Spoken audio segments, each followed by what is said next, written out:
Hello, my name is Dr. Mariana Kriel. I'm a senior lecturer in the Department of Applied Language Studies at Nelson Mandela University in Port Elizabeth, where I teach a little bit of formal linguistics, but mostly social linguistics. Research-wise, I'm primarily interested in theories of nationalism as they relate to language, colonization, and modernity. And more specifically, I look at past and present forms of Afrikaner nationalism, which I define to include certain forms of contemporary Afrikaner identity politics, and then especially language activism. The first theme that the organizers asked me to say something about is the relationship between language and society in colonial and apartheid South Africa. And I will focus mainly on apartheid, which was, of course, colonization of a special type. And as such, the liberation movement was a movement of decolonization. But apartheid-era politics can also be understood as a conflict of nationalisms, perhaps a civic and an ethnic form of nationalism. On the one hand, you had Afrikaner nationalism, which in its apartheid format adopted the Fichtean formula that wherever a separate language is found, there a separate nation exists, which has the right to take independent charge of its affairs and to govern itself. It was on this principle that the National Party based not only the Afrikaner claim to the South African state, but also its policy of black homelands. And so that Fichtean principle became a disguise for a language-based divide and rule policy. And in that sense, apartheid linguistics was colonial linguistics par excellence. Its opponent, African nationalism, dealt with linguistic differences in its midst by ignoring them. English was adopted as a lingua franca and preferred as the language of education. I'm just going to give you a short quote to end this section by A.C. Jordan, 1958, his reaction on the apartheid policy of mother tongue education. So Jordan said, in order to achieve their purpose, the Afrikaner nationalists' purpose, the rulers must exploit the universally accepted educational principle that the best way to impart knowledge is to use the pupil's own mother tongue. As educationists, we cannot reject this principle. But as Democrats, we reject the idea of a Bantu community or a colored community, and if a given mother tongue is in such a state that it cannot take the child beyond the confines of the supposed own community, then we must insist that while the child continues to receive training in the use of his or her mother tongue, he or she should also, as early as possible, receive instruction through a language that will ensure them a place in the world community. Hey guys, I'm Benjamin Truter. I'm from the Northwest-Universiteit Potchefstroom campus. I'm currently studying LLB. I want to go into business, politics, academia, who knows.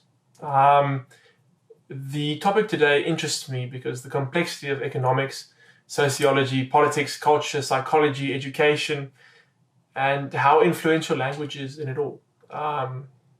Specifically also in the development of our nation and all those aspects, because language has a profound effect on all of those things. And all of those things have a profound effect on the standing of individuals in society. But please feel free to critique if I misunderstand history, misinterpret it, or just aren't well informed. I am a layman at best, so I'm excited to get this discussion started. Languages form an integral part of South Africa and the history of South Africa, including apartheid. I've chosen to speak about Afrikaans because it is close to my heart, and also because of the simple fact that it is a very hot topic and also a very profound language in terms of its influence on South Africa. Now, just to start, I want to give a little background on Afrikaans. So the Dutch East India Trading Company was a massive company that brought individuals to the southern tip of the continent of Africa, and it had many different workers from many different countries, so they enforced a strict Dutch policy. Now, this Dutch policy bled out to the Khoisan and the locals in the southern of the Cape, and many adopted this language. And at the end of the day, they developed this language multiculturally with many different people from many different backgrounds using the language, and then creating something similar to what we have as Afrikaans today. The first school that I could find was actually a Muslim school called the Madrasa, actually founded by a Muslim Indonesian prince called Tuan Guru, which is quite interesting. The first signs that I can see of Afrikaners actually claiming the language academically was with the start of the Genootschap van Rechte van Afrikaners in 1875, a committee that was determined to develop the language. By this stage, English had solidified as the speaking language above the indigenous Dutch because of the English taking over the southern of the Cape. Now, we have to understand as well that many Europeans fled Europe from France and from England for the very simple fact of wanting to leave government and its force upon individuals. Now, English was seen as that force to a certain extent, and Afrikaans was grasped at, in my estimate, it seems at least, because it could be a language that the Afrikaner could claim for himself and develop as he wished. Whether that development and claim was fair or not is a question for another day. As I say, it was a multicultural development, and why should it be theirs only? But fact of the matter is, they claimed it and they took it for themselves and developed it. It became a symbol of rebellion against English, and there were great battles fought to have it recognized as an official language and be used in schooling. So it became a symbol of rebellion and a symbol of the culture, an integral part of the culture. We can see the same when students marched 15,000 strong against the Afrikaans policy in schools that would force learners to learn in Afrikaans. It had become the language of the oppressor, as a matter of fact, and many other languages were used to rebel. But why were 15,000 students willing to stand up and say, we don't want to learn Afrikaans? Partly for practicality, partly for philosophy, but I think fundamentally for culture, because language is a fundamentally important part of culture, and throwing it out would mean throwing out culture fundamentally. So I would argue that language has much of the time represented whom the establishment is, and then therefore also whom the oppressed are. Language is symbolically extraordinarily important to cultures for the purposes of identity, and language is influenced by different cultures in profound ways, and in more ways than one would think it connects cultures. And because language is influenced by so many different cultures and is to a certain extent fundamentally part of culture, it is directly influenced and influences cultures, if that makes sense. Greetings everyone, my name is Carol Mayapelo. I am a political science student. Also, I am the outgoing SRC academic officer. The relationship between the society and language is that South Africa is a multilingual society that has a linguistic problem due to the policies of apartheid, if I may put it that way. So the Africans and your English, they were dominating back then in the apartheid era, between the Britons and the whites and the Boers war and so forth. So hence, the linguistic problem still exists even now in our living days.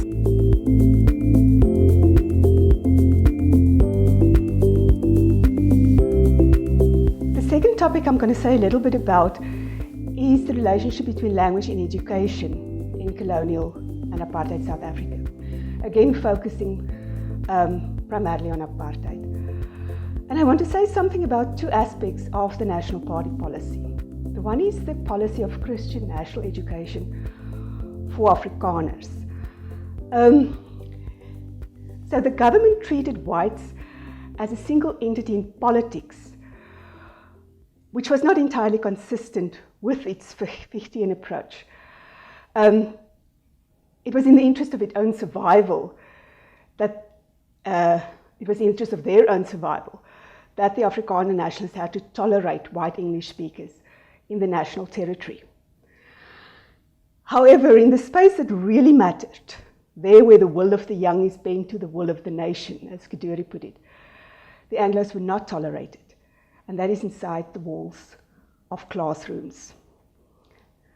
So Apartheid's mother tongue education project, or what they also called their own schools project, the idea that white Afrikaans and English-speaking children were separated in public schools, separate schools for both groups. That was originally a Broederbond initiative, and by the Broeders' own admission, one of their most important ones. I'm going to quote Piet Meyer here, who was at the time chairman of the Broederbond, and the relevance will become clear in the next section. Meyer said in 1968, the Christian national education of our Afrikaner youth in and by own mother tongue institutions, from kindergarten and primary school to university and other institutions of tertiary education, was one of the primary objectives of the Broederbond from the beginning. Our participation in the establishment of mother tongue schools and the Afrikanerization of our universities is the golden thread that runs through all our activities. Then, of course, one has to say something about the Bantu Education Act of 1953, which was one of the most oppressive pieces of apartheid legislation, and from the outset synonymous with education for inferiority and subservience. Two aspects to the mother tongue, or to the Bantu Education Act, as it relates to language. It was a mother tongue policy, and of course you had the 50-50 policy. Initially mother tongue education, and in the higher grades, English through mediums of Afrikaans and through medium of Afrikaans and English on a 50-50 basis. Now the Bantu education idea backfired badly on Afrikaner nationalists. With the introduction of the system, the apartheid government sowed the seeds of its own destruction. Until 1974, Afrikaner nationalists conceded, however reluctantly, that the 50-50 policy was impractical. But then a few things happened. Henny van Zyl died, was replaced by Geer Rousseau, Treurnig came into the picture, and the rest is history as we know it. That beautiful poem by Christopher van Wyk, children walk a sea of faces who want to learn anything but Afrikaans. And the interesting thing here is the government capitulated soon. 3 weeks after after 16 June in 1976, they abandoned the 50-50 policy. But the Broederbond's project continued the whole promotion of Afrikaans as a second language for black people. So I believe that language by means of education was used as a tool to try and force us all into homogenous cultures. And Afrikaans was the tool specifically used, and that's why it has such a terrible history, because it was forced upon people. I believe that the NP thought that if they could get everyone speaking Afrikaans and taking part in that identity, was as the Afrikaner took the Afrikaans language as part of their identity, they thought they could get homogenous thinking and homogenify thinking there through, forcing people to think as they did and therefore feed their political ideology and mandate. The power of teaching people to speak a language so deeply rooted in culture clearly could have power to help create conformity, which would be very, very beneficial to the MP's aspirations for political mandates. Fortunately for us, young students forced to learn Afrikaans rejected the idea on basis of philosophy and practicality. They did not stand for the oppressive two-language policy and were not in any way interested in Afrikaans. After all, why should the Afrikaner receive special treatment? Where would the Setswana and Zulu speakers practice their languages and there through their culture? Language is clearly a tool for oppression, debilitation, and indoctrination in South Africa, in academic spheres and in social spheres, socioeconomic spheres as well. But in the same breath, it represents identity, freedom, power, and rebellion. And thank God it meant the latter for our students protesting forceful use of Afrikaans in schooling. Fundamentally, the NP tried to use it as a tool to stop education, but our students stopped them from doing that at the end of the day, long down the road.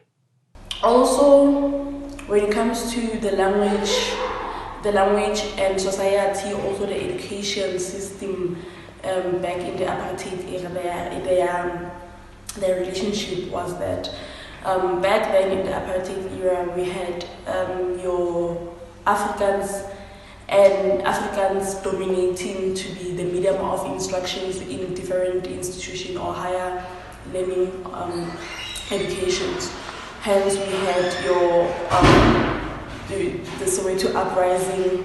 Hence we had your the Soweto uprising, whereby the students were fighting for a Bantu education system because they wanted to have instead English as a medium of instruction instead of having Afrikaans as the medium of instruction. Because if you can remember back then, students were forced to learn Afrikaans in every language, in every subject they were doing in higher school or higher education.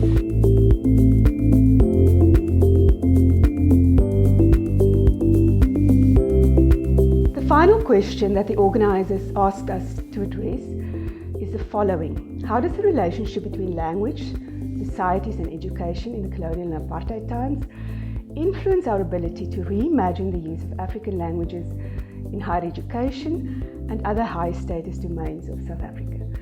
So here we're dealing with the legacy of colonial and apartheid linguistics.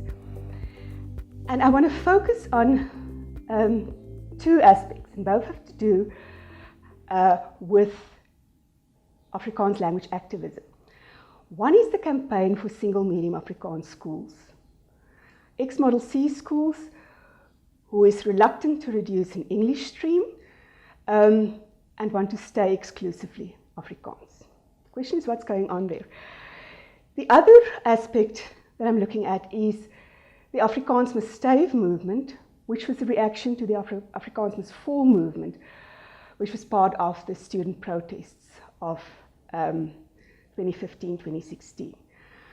What's going on there? The campaign to retain Afrikaans as a medium of higher education. And one has to ask, is this not a continuation of that old Broederbond project? Own schools, own institutions. And it becomes more interesting if you look at the organizations which brought the court cases against the University of Stellenbosch and Bloemfontein after they ruled that Afrikaans would no longer be a medium of tuition. Now, these language activists, of course, cite the Constitution and their language rights to justify their projects. But I think one must be cautious of an over-optimistic and over-romanticized version of the Constitution. That is how Karen van Marle puts it. She adopts a more critical view of the Constitution. Of course, our Constitution has been hailed as one of the most progressive in the world. But in reality, as Hendricks put it, it was a compromise, not without its costs for the majority. It represents a balance of forces at the time of transition. One have to keep this in mind. Now, the Constitution, of course, created the opportunity for Black language activists for African languages, to right historical wrongs through strategic essentialism, to use Spivak's term, by adopting a degree of nationalist essentialism as a temporary political tactic. Because the argument is that the degree of nationalism is necessary or is a precondition for successful bottom-up language promotion. But the White Afrikaans project, I would argue, perpetuates the ethnic linguistic essentialism of apartheid, even if it is styled as strategic essentialism. And maybe that is why Afrikaans was destined to fall at some of the historically Afrikaans universities. However paradoxical it is, because we want to include more languages, we want to increase multilingualism, not the opposite. But somehow Afrikaans, the legacy of Afrikaans was such that it was a source of division. The heart of the problem may be that the constitutional language clause is based on colonial notions of multilingualism. And of course here, a very helpful text is Siegfried Macaulay and Alistair Pennycook's notion of disinventing and reconstituting languages. One can also quote in this regard Anna Doimert and Nkululeko Mabandla, where they say, colonial concepts about language have helped to implement Northern ideas of what counts as language across the colonized world. They've established institutions and rituals of education and have led to the lasting marginalization of African ways of speaking, codes, and multilingualisms. Some of these concepts are native speaker, mother tongue, the existence of boundaries between languages, and the importance of school transmitted language standards, of standard languages. Charlene Dyers, in another article, also includes the term language shift and language death as outdated concepts and colonial concepts. Macaulay and Pennycook add even more terms: language rights, mother tongue education, code switching. All of these have become problematic. And the reason is, and here I'm quoting Macaulay and Pennycook, that they reproduce the same concept of language that underlies all mainstream linguistic thought. And that is the concept of multilingualism as a pluralization of monolingualism. And perhaps the most problematic concept, perhaps the most serious problem, is the idea of a standard language. We know the standardization of African languages involved epistemicide, revoicing the colonial other, as Chris Stout put it, silencing their histories and distorting their cosmologies. So the standard language ideology has become particularly problematic in our time. Let me conclude by, I think you're all familiar with that, but by just referring to the work of Charlene Dyers and Bassi Antia, because I think it's one of the most important or most interesting projects that is happening at the moment.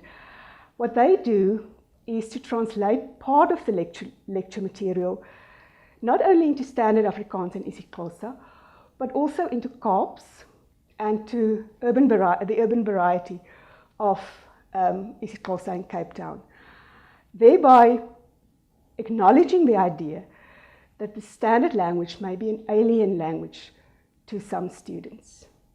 Language is power, to put it simply. And to say that the rationale and empirical sciences are far above language is a falsity, yet this is how it is treated. And for what reason? Is it because language is a deeply emotional yet rational science as well? Is it because it is deeply confrontational and asks questions that we don't like to ask ourselves because it confronts the self to articulate his own thoughts and what he believes to be true? If psychology is to describe the human experience or condition, and from what it springs, language is certainly to understand and live the experience. It is the power to unite and bring together cultures, yet can also destroy them. The Tower of Babylon is a clear indication of the power of language that even biblical texts sees. The Son of God himself was killed for the misuse, or so claimed misuse, by the Pharisees. We clearly do not care enough for language, nor do we care enough for our dialects that are indigenous to South Africa. The blame can be put upon the apartheid government, but not solely. Or even if they played a massive part, which they did, and most of the part, I would say, our current government has failed miserably at putting in enough effort to really raise the grassroots levels of indigenous languages. Where are all the influential African writers? Is there only Dalien Mattia and Breitenbach? Is there no great Zulu writer? Why have these diamonds not been uncovered and been made widely available to be appreciated? Or is it the simple fault of a nation not interested in academic indigenous languages? Shall we all feed ourselves with the British English language? Have we not empowered ourselves? Where are all our self-formed committees to develop our languages as Afrikaans did? Do we lack responsibility for our own cultures and languages? My ignorance on the subject may have caused me to digress. It makes me unaware of possible coalitions for indigenous languages, But on surface value, it seems to me that this should be of great concern. It must be said that these are also more questions than answers. I am a layman on the subject, as mentioned earlier. But from what I have seen, it seems to me that there are a multitude of problems, from government to leadership to personal responsibility for our own languages. Reimagining in South Africa will not be run by government. Cultures that seek to maintain who they are will have to seek and develop and fund their organizations by themselves, and I hope that they do. For a corrupted government is quite frankly not going to do the job, even if it may help the cause it stages. What I will say lastly of the hot topic, that is Afrikaans, is that reimagining empowers indigenous languages and does not take away from them, as Afrikaans is also an indigenous language. The attack on Afrikaans is warranted given the historic connotations, but to destroy the language is to destroy a culture, likely cultures. Rather than learn from them, use their methods, create similar empowering organizations such as we see in Afrikaans, we attack them. We need to rather protect and develop more cultures. Don't try and destroy as the apartheid government once did. Build and something beautiful may come from the rubble, but the destruction of Afrikaans will not lead to this. It will only disenfranchise more people in this country, and in the name of what? Creation of another pile of battered bricks? Vengeance or retribution maybe? A language represents far more than that of the apartheid government. It is a deeply important part of a tradition and heritage, connecting us to those who came before us and those who will come after. To destroy such deeply profound connection, rather than creating others, seems foolish to me. I hope that we are wiser than this, but what I do know is that I am but a layman. But maybe, just maybe, there may be truth in my hypothesis. How much still seeks to be ascertained. It is important to develop what we have, to keep what we have, and to build on what we want for the future. And that is what I would say we have to do for the future of language. We should not remove, we should empower. How are the languages from the apartheid era now affecting us in higher institutions? Is that, if you can remember well, back in apartheid era, students were made to believe that English, you are intelligent if you speak English fluently, you see. So now it is affecting us to implement African languages in higher institutions because there's this stigma that when you speak English, you are intelligent, but when you speak your African languages, you are then not showing intelligence. So also, if you can look at the academic writings, there's only few academic writings that are written in African languages. So it's going to be so hard to implement African languages in higher institutions unless we then develop lot of academic writings that students can use. But however, if there's a certain module that has a lot of academic writings that are written already in African languages, so I do not then see a problem of why the higher institution doesn't implement African language or other languages in their institutions. Thank you very much.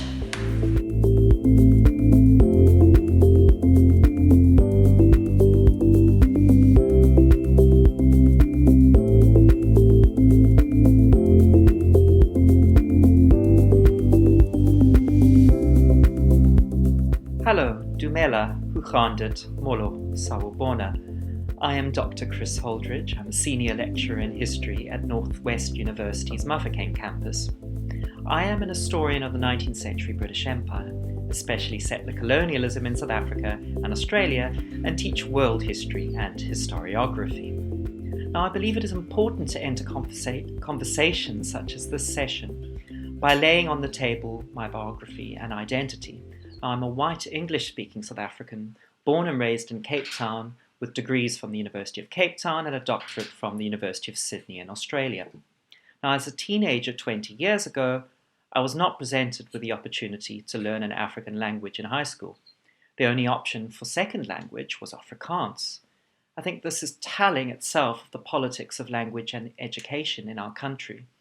I'm thus functionally monolingual, with only a smattering of Afrikaans to get me by alongside English. I'm also not an expert in language, but an historian. But as an historian, I hope my comments here would at least open up some debate. My answer here is confined mostly to the 19th century, which was a foundational period for the politics of knowledge, around which language came to cohere to the colonial project in southern Africa. Now one has to venture close to the Houses of Parliament in Cape Town, to the heart of legislative governance in our country, to a statue upon a tall plinth in the Company Gardens southern access in front of the National Library of South Africa. Now the statue I refer to is not that of Cecil John Rhodes, which still stands further north, but that of George Grey, former governor of the Cape Colony from 1854 to 1861. Grey's collection of books and ethnographic material formed the basis of our National Library. His collections comprise not only of Afrikaner, but also materials related to Maori oral tradition and Australian Aboriginal tradition. For Grey had served previously as governor of South Australia and then New Zealand. At first, the library was combined with the South African Museum, now to the north of the Company Gardens, but then with stuffed wildlife under the same roof as manuscripts recording the languages of the British Empire's indigenous peoples. Taxidermy and indigenous language sat side by side as artifacts, objects of inquiry to be studied. The primitive versus the modern, civilized versus uncivilized. This is all part of the mindset and assumptions of settler colonialism, even that of so-called liberal humanitarians of the time, such as Grey. George Grey's collection of language materials, and thus that's foundational to our National Library, are founded upon an assumption that African and Maori languages and customs were those of peoples who required European governance and tutelage or oversight to, in George Grey's words, rise step by step to the pinnacle of civilization.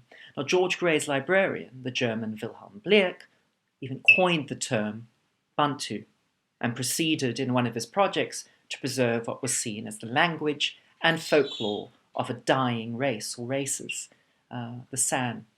Now, historians and especially anthropologists have long been aware of their complicity in this racist ideological project as their professions emerged into university departments at the turn of the 20th century.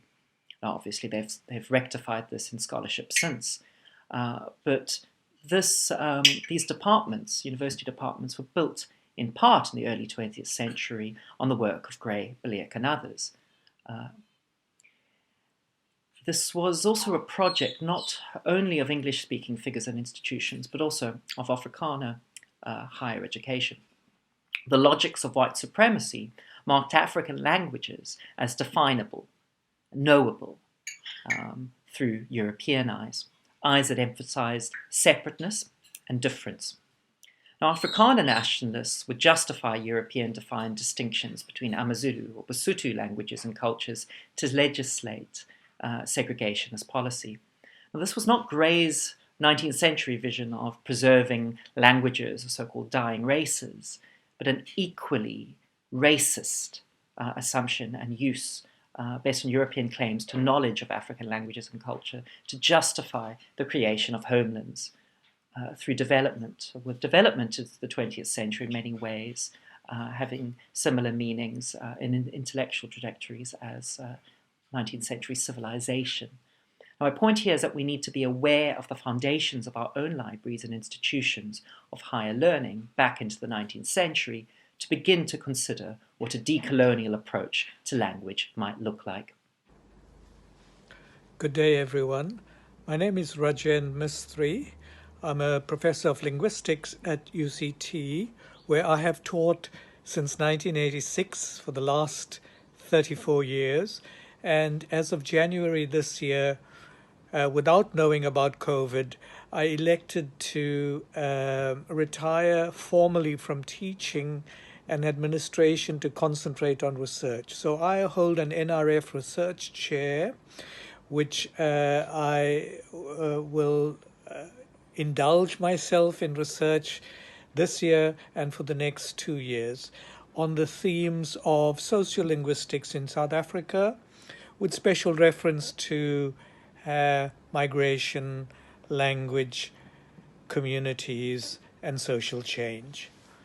So let me talk on the first theme, and that is the relationship between languages and societies in colonial and apartheid South Africa. As you know, the apartheid period doesn't extend very far back, only as far back as 1948. And prior to that, the colonial period in South Africa roughly goes back to, firstly, the early 18th century, 1820 being the date when there's a large-scale settlement of the English. But prior to that, of course, the settlement of the Dutch in the Cape goes back to about 1652. Now, these were turbulent times. Colonization brought about a kind of clash of cultures, and not just about culture, but of course politics and the ownership of the land. These are very complicated matters. So let's start briefly to answer the question with the Cape in the 17th century. Prior to the arrival of Dutch, the Cape was more or less Khoisan territory, with many languages belonging to the Khoi and San groupings. These are several groupings, not just one family. And they would have been relatively small scale. But that kind of social order and sociolinguistic order was heavily tampered with after the arrival of the Dutch settlement from 1652 onwards, and with the arrival of slaves from the east, mostly from Indonesia and even coastal India. Although they came to be eventually called Malays, they really were from different parts of Indonesia, India, Madagascar, and even a few shiploads of slaves from East and West Africa. So the Cape has always been a melting pot of a society. The slaves influenced the local Khoisan and vice versa, and they both influenced the ruling Dutch classes as well.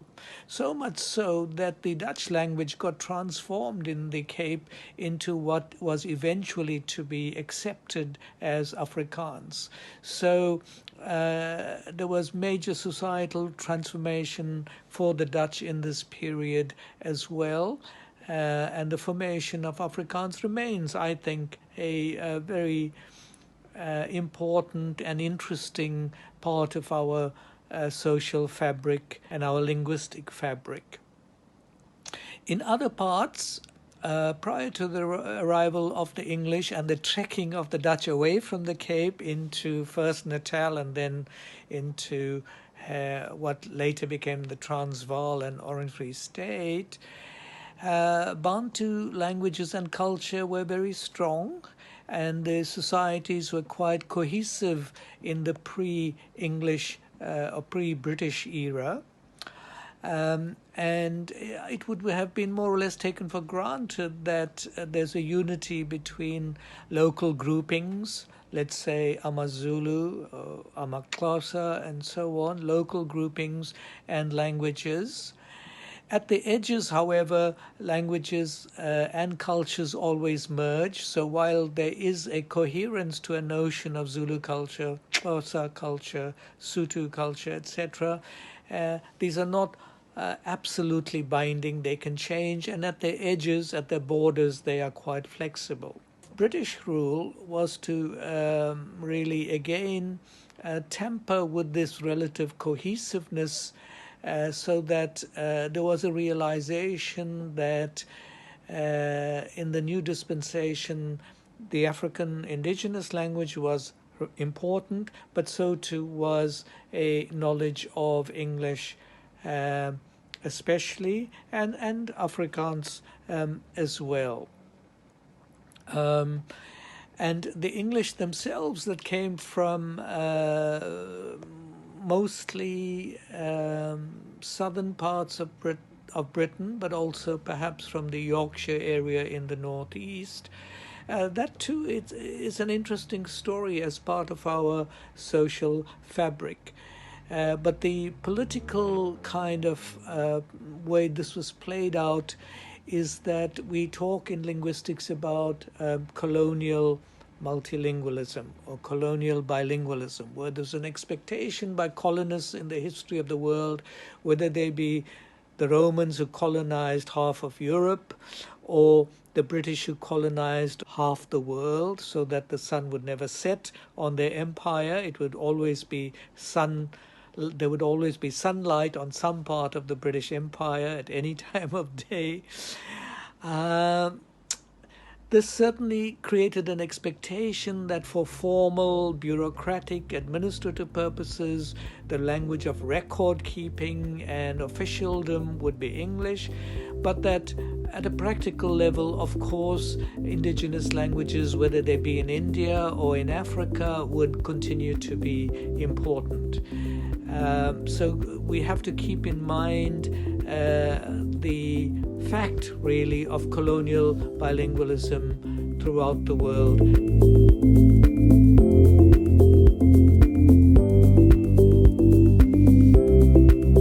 Now, it was on mission stations that former slave descendants, indigenous Khoisan and African peoples learned to read and write, with literacy rates higher than those even in the 19th century of rural Afrikaners.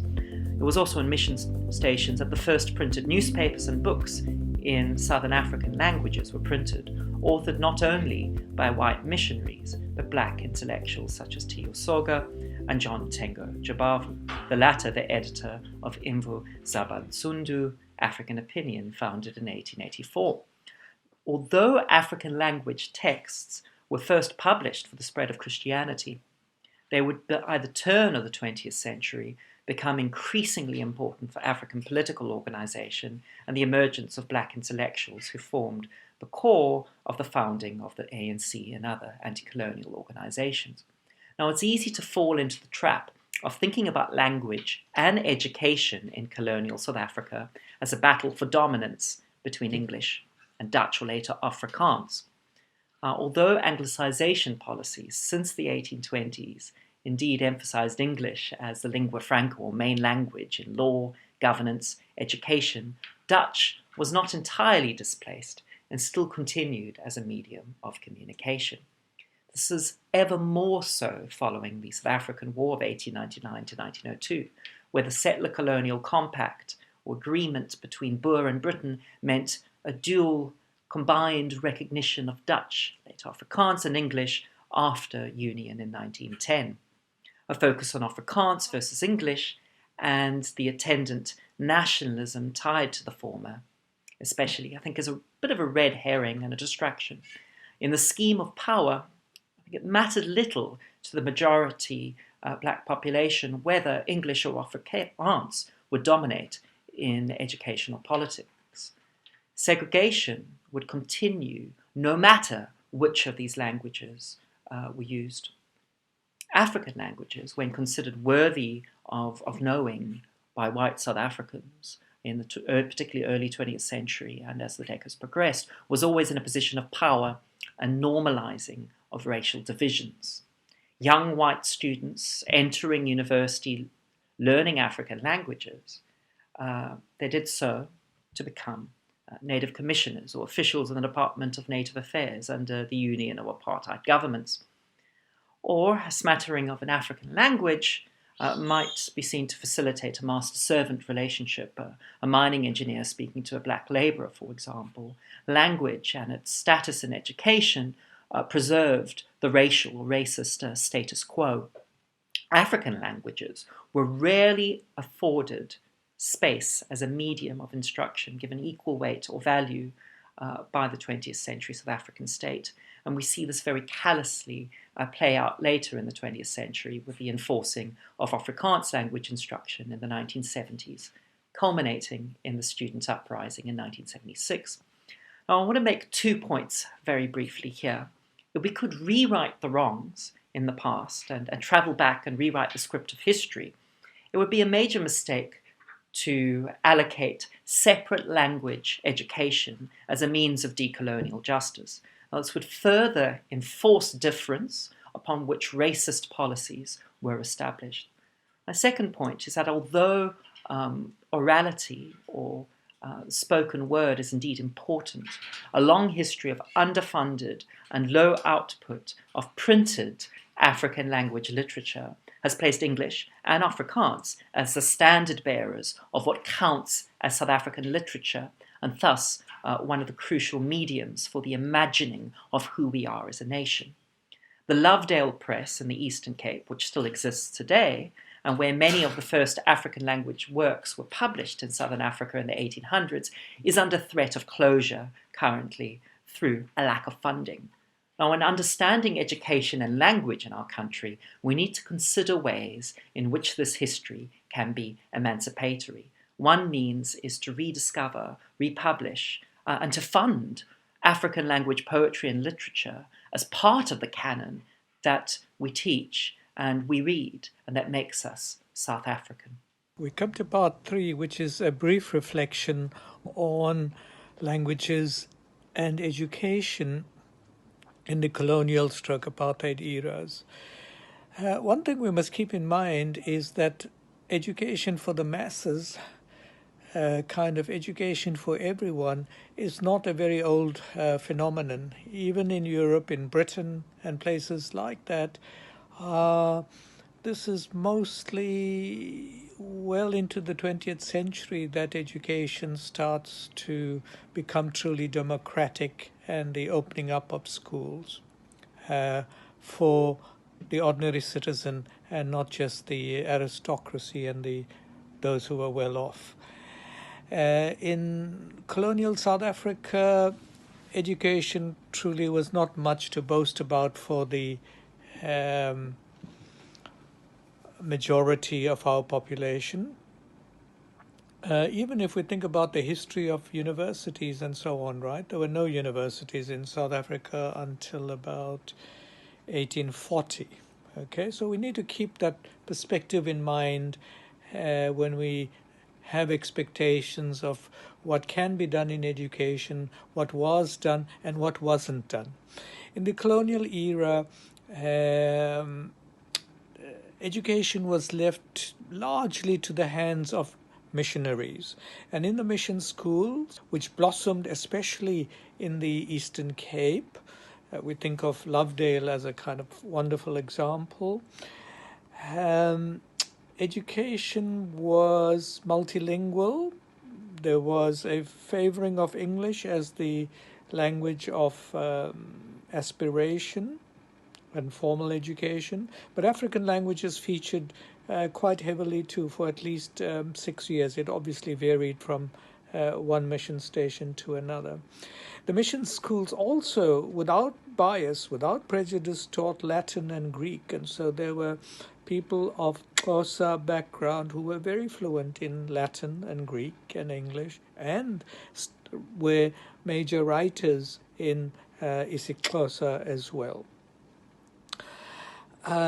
The thing about mission education is it has a good reputation. It is supposed to be good, but the truth is, with hindsight, we would say it was elitist in the sense that it only catered for small numbers of people, and the majority of people were left without an education. And this is one thing that we should be ashamed of in our colonial past in South Africa, that people were getting rich in the 19th century, in the gold and diamond fields from 1860s onwards, but that money wasn't plowed into starting a good education to build a future. It is a great cause of regret that we are facing problems now that really should have been worked on from the 1860s onwards.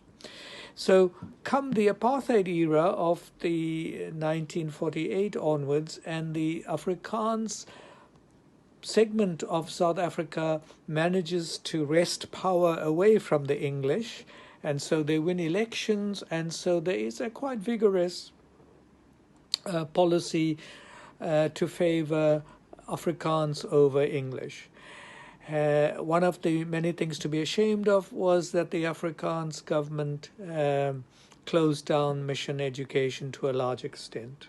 Okay, so this was a time when other schools were set up, but they were very much in the hands of apartheid ideology. And in the apartheid era, we moved from colonial bilingualism to colonial trilingualism. They created space for African languages, not perhaps entirely out of the goodness of their heart, but more as a kind of divide and rule policy, so that Sotho would be separated from Zulu, from Xhosa, etc., etc. And there was always opposition to having to deal not just with English as a new language, but English and Afrikaans. But in the 50s, with the likes of Treurnig and so on, there was a hard line taken, and that is people refused to listen to the pleas of parents who were saying, we don't want Afrikaans as medium of instruction, we'll have it as a language to be learned, but really we would rather have English. But there was also opposition to an African language being kept on for too long as a medium of instruction. So there's always been a movement towards English seen as a language of education and internationalization. But when things got worse in terms of this policy in the 70s, the youth of South Africa protested largely. We ought to all know, and we celebrate this on Youth Day, the Soweto uprisings of 1976, when young school children took to the streets protesting largely about the prevailing conditions for black people in the country. They also protested, by the way, about the kind of lackadaisical nature of some of the older generation who were sort of taken to the beer halls and not really fighting for their rights. But the main cause was, in fact, people were opposed to Afrikaans. It wasn't only about the Afrikaans language, however. It was very much about problems in the making since even pre-apartheid, i.e. colonial times.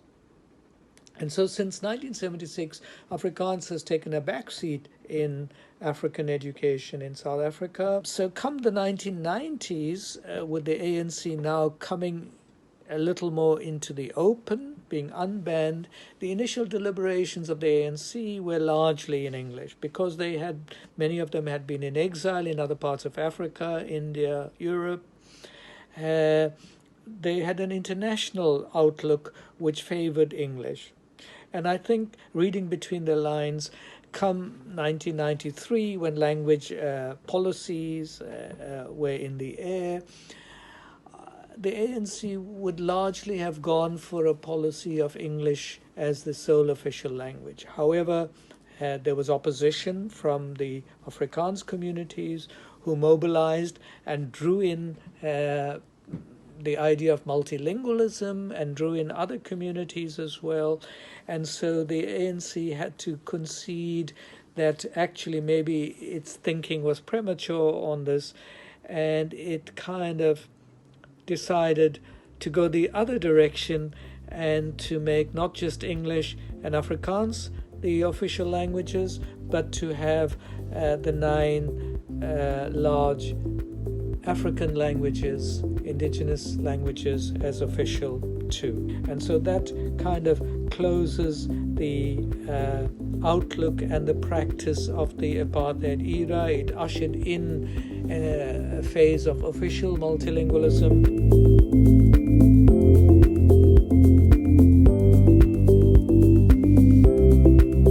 I've been asked to respond to how the relationship between languages, societies, and education in our history might influence how we could reimagine the use of African languages in higher education. But there is the initial problem in our use as societies as a word. What is meant by this? Societies could imply separateness or groups, whether Zulu, Swana, White, and English, and these are the very categories that formed the logic of apartheid and the knowledge systems that propped up white supremacy and ethno-linguistic nationalism. Now, we make a major category mistake when we accord too much weight to language in defining our identities as separate. I thus think it's vital that we do not fall into the trap of cultural nationalism through language in ways that further entrench difference. This is the problem potentially with Afrikaans only, English only, or even imagining Swana only classes in a South African university. How do we understand each other and form social cohesion if we separate according to our languages in separate lecture theatres without conversations between all students? Now, what is far better is some level of multilingual spaces for education. We could perhaps make an African language module compulsory for all first-year students. Could perhaps also create space for students to use an African word or phrase or concept in the classroom. Separate English, Setswana and Afrikaans, can be a recipe in university education for entrenching such difference, because students then aren't brought into conversation with each other. Difference, that is the idea of separate Zuluness or Afrikanerness or Swanerness tied to language, was the logic of colonialism and apartheid and its abhorrent racism. Now, the answers to this question of how to address this and the language issue in higher education are complex. And I think experts on contemporary language policy are better placed to comment on this. But I think it's a conversation that we all need to enter into, not just academics, but members of the public, students. At the centre of the conversation, we need to imagine what it is that we wish our university students and citizens to be in a future South Africa through a decolonial project. Language as a tool to draw a line between each other and to separate our perceived differences can reinforce the structures of power and racial inequality in post-apartheid South Africa. Now, a decolonial university should start at least by recognising African voices and African languages, not as a separate mode of instruction, but as part of a multilingual conversation. We need to do more to recover the canon of African language poems, historical sources, philosophies, narratives, and literatures, and integrate them into the Afrikaans and English knowledges, so long dominant in our higher education institutions. In this final part, I wish to briefly reflect on reimagining language in post-apartheid South Africa away from the constraints of the past. Nevertheless, I want to begin by noting that English has increased in South Africa. In my observation, South Africa has firmly become an English-speaking nation, not a solely English-speaking nation by any means, but an English-speaking multilingual nation, much more than, let's say, 2 decades ago. And people are confidently and proudly using English in many contexts, but by no means all contexts. That is important. And I think this is an absolute gain this is a resource, both locally, continentally, in our continent, as well as globally. And it is a resource that we should not treat lightly or throw away. Here, let me give you 2 quick examples of countries that are absolutely struggling to kickstart English. The poor Koreans are an extremely diligent, hardworking nation, very inventive in various spheres, but they really struggle to have good access to English. So much so that parents break up their families, and middle-class parents send their children all over the place to Cape Town, Johannesburg, even to Potchefstroom to go and live out there, learn English, because you don't learn English easily. You learn English by interacting and so on. And that is something that we needn't do in South Africa.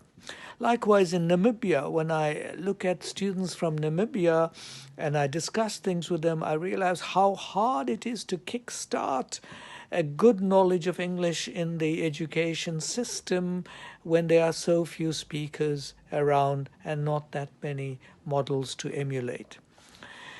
Likewise, the current COVID crisis has shown us how important communication is, and at the highest echelons, indeed, it is English that has kept us in touch with each other and across communities in South Africa, with Africa, and importantly, with the news coming in from Johns Hopkins University, CNN, and the likes. So let's not throw English out of the picture. However, South Africa has never been an English-only country, and as we know, we should respect and bring to the fore the other 10 official languages. But let's not get carried away with officialdom. There's sign language as well. There are heritage languages of migrants. Shona is a big language of this country now. There are many communities from different parts of the world who love their language and would love to propagate them too. Where African languages are concerned, I would suggest that we do need to make the study of them more attractive than appears to be the case. Young people especially complain of alienation from what is taught in the schools as being too deep, too rural, too 19th century, too missionary. So we need to think about materials, and this is where young people themselves must come to the fore. Young people are fantastic at playing games with languages. They do this all the time when they use sotsital and skamto and things like that. And we should think creatively about these forms of slang. We should also think creatively about the urban varieties of language. In the late 20th and early 21st century, the languages are no longer kept in apartheid-like fashion. The townships of South Africa are highly multilingual. Language use is flexible. There's code switching, crossing of language boundaries, and somehow this excitement has to come into the classroom. It can only come into the classroom if people start creatively writing poetry in this way, or short stories, or short sketches in this way, so that young people have material that they can enjoy. All right? So I think that's one lesson coming in from all over the world. It's a much more fluid dispensation for languages these days. We shouldn't think of keeping languages rigorously separate. Now, if there's a school teacher in the audience, you might say that's easier said than done. And indeed, I don't want to preach on this theme, but this is something that we need to think about, that the formal side of education can indeed look at formal English and formal isiZulu or whatever, but there should be room for creative multilingual spaces in the classroom. Likewise, even Afrikaans, which has had a complex history in this country, has already, I believe, opened up to acknowledge that it needs to draw upon the practices of colored people who have been marginalized heavily in the past, but who bring to bear this level of creativity, i.e. in refusing to keep Afrikaans separate from English. They have created kind of fluid, code-switched varieties, mixed varieties called carps in Cape Town. Again, I'm not sure how they can be drawn upon at the most formal level, but they are absolutely resources to play around in literature classes, to encourage poetry or the reading of poetry that is coming out in CARPS, short stories, and even to attempt one's own short compositions in multilingual speak, if I may use that term. We got to break the stranglehold of people who are preaching and teaching from missionary 19th century norms in the classrooms. Really, we have to find ways of making the languages appealing to the children, so that there isn't an abandonment of the languages in the formal sectors. Now, there isn't an abandonment of the languages in the homes on the streets. And even in the COVID crisis, while formal communication, our president in his mask speaks 99.9% of the time in English, at lower echelons, I am assured that people, volunteers, people who volunteer for the community police forums and so on, safety and security councils, all emphasize that they, in order to bring the disease and the crisis to a meaningful level, that they have to use our local languages, they have to be creative about them, to have to develop vocabulary side by side with the people they speak to who can understand. So that is a way that our languages are not a luxury. They are absolute necessity for survival, but they must go beyond survival. They belong to the education systems. They must be enjoyed in primary school and in high school. And if the educationists demonstrate this to my satisfaction, I will concede that they can be used in higher education too, but for the time being more as multilingual resources and tools to aid and abet the kind of formal English of the universities, or Afrikaans of some universities. But I myself am not convinced that translation, academic translation of formal science from one language to another is as easy as people make out. That would be a long-term project.